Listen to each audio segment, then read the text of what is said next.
ರಾಜ್ಯದಲ್ಲಿ ಮುಂಬರುವ ಸಾರ್ವತ್ರಿಕ ಚುನಾವಣೆ ಸಿದ್ಧತೆಗಾಗಿ ಕಾಂಗ್ರೆಸ್ ಹೈಕಮಾಂಡ್ ಕಡೆಯಿಂದಲೇ ರಾಜ್ಯಕ್ಕೆ ಚುನಾವಣಾ ಸಿದ್ಧತಾ ತಂಡ ಕಳಿಸಲು ಕಾಂಗ್ರೆಸ್ ನಾಯಕ ರಾಹುಲ್ ಗಾಂಧಿ ನೇತೃತ್ವದಲ್ಲಿ ನಡೆದ ರಾಜ್ಯ ಕಾಂಗ್ರೆಸ್ ನಾಯಕರ ಸಭೆಯಲ್ಲಿ ನಿರ್ಧರಿಸಲಾಗಿದೆ ಎಂದು ತಿಳಿದುಬಂದಿದೆ.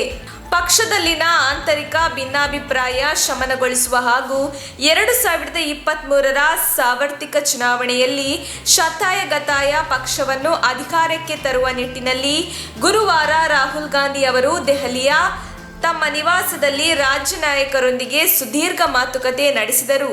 ಈ ವೇಳೆ ಮುಂಬರುವ ಚುನಾವಣೆ ದೃಷ್ಟಿಯಿಂದ ಅಧ್ಯಯನ ನಡೆಸಲು, ರಣತಂತ್ರ ರೂಪಿಸಲು ಹಾಗೂ ಚುನಾವಣೆಯಲ್ಲಿ ಗೆಲ್ಲಲು ಕೈಗೊಳ್ಳಬೇಕಾದ ಕ್ರಮಗಳ ಕುರಿತು ಕೆಪಿಸಿಸಿ, ಎಐಸಿಸಿಗೆ ಸಲಹೆ ನೀಡಲು ಅನುವಾಗುವಂತೆ ಚುನಾವಣಾ ಸಿದ್ಧತೆ ತಂಡ ರಚನೆಯಾಗಲಿದೆ.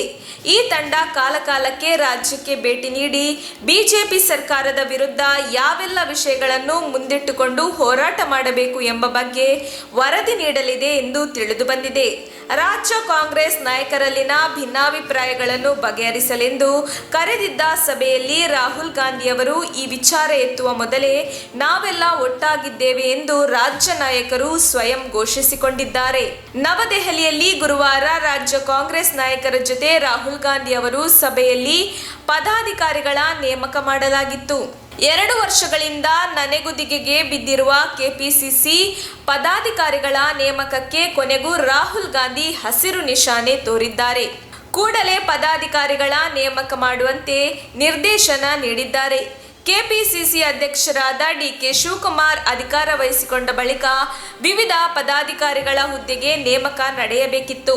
ಈ ಸಂದರ್ಭದಲ್ಲಿ ಎಐಸಿಸಿ ಪ್ರಧಾನ ಕಾರ್ಯದರ್ಶಿಗಳು ಹಾಗೂ ರಾಜ್ಯ ಉಸ್ತುವಾರಿಗಳಾದ ರಣದೀಪ್ ಸಿಂಗ್ ಸುರ್ಜೇವಾಲಾ, ಎಐಸಿಸಿ ಪ್ರಧಾನ ಕಾರ್ಯದರ್ಶಿಗಳಾದ ಕೆಸಿ ವೇಣುಗೋಪಾಲ್, ಕೆಪಿಸಿಸಿ ಅಧ್ಯಕ್ಷರಾದ ಡಿಕೆ ಶಿವಕುಮಾರ್, ರಾಜ್ಯಸಭೆ ವಿರೋಧ ಪಕ್ಷದ ನಾಯಕರಾದ ಮಲ್ಲಿಕಾರ್ಜುನ ಖರ್ಗೆ, ವಿಧಾನಸಭೆ ವಿರೋಧ ಪಕ್ಷ ನಾಯಕರಾದ ಸಿದ್ದರಾಮಯ್ಯ, ವಿಧಾನ ಪರಿಷತ್ ವಿರೋಧ ಪಕ್ಷದ ನಾಯಕರಾದ ಶ್ರೀ ಬಿಕೆ ಹರಿಪ್ರಸಾದ್, ಕೆಪಿಸಿಸಿ ಕಾರ್ಯಾಧ್ಯಕ್ಷರಾದ ರಾಮಲಿಂಗಾರೆಡ್ಡಿ, ಈಶ್ವರ್ ಖಂಡ್ರೆ, ಸತೀಶ್ ಜಾರಕಿಹೊಳಿ, ಧ್ರುವ ನಾರಾಯಣ, ಮಾಜಿ ಉಪಮುಖ್ಯಮಂತ್ರಿಗಳಾದ ಡಾಕ್ಟರ್ ಜಿ ಪರಮೇಶ್ವರ್, ವಿಧಾನಸಭೆ ಉಪನಾಯಕರಾದ ಯುಟಿ ಖಾದರ್, ಸಿಡಬ್ಲ್ಯೂಸಿ ಸದಸ್ಯರಾದ ಕೆಎಚ್ ಮುನಿಯಪ್ಪ, ಎಚ್ಕೆ ಪಾಟೀಲ್, ದಿನೇಶ್ ಗುಂಡೂರಾವ್, ಮಾಜಿ ಸಚಿವರಾದ ಎಂಬಿ ಪಾಟೀಲ್, ಕೆಜಿ ಜಾರ್ಜ್, ರಾಷ್ಟ್ರೀಯ ಯುವ ಕಾಂಗ್ರೆಸ್ ಅಧ್ಯಕ್ಷ ಬಿವಿ ಶ್ರೀನಿವಾಸ್ ಮತ್ತಿತರರು ಉಪಸ್ಥಿತರಿದ್ದರು.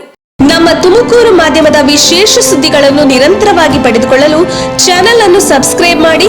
ಕ್ಷಣ ಕ್ಷಣದ ಸುದ್ದಿಗಳಿಗಾಗಿ www.nammathumakuru.com ಗೆ ಭೇಟಿ ನೀಡಿ.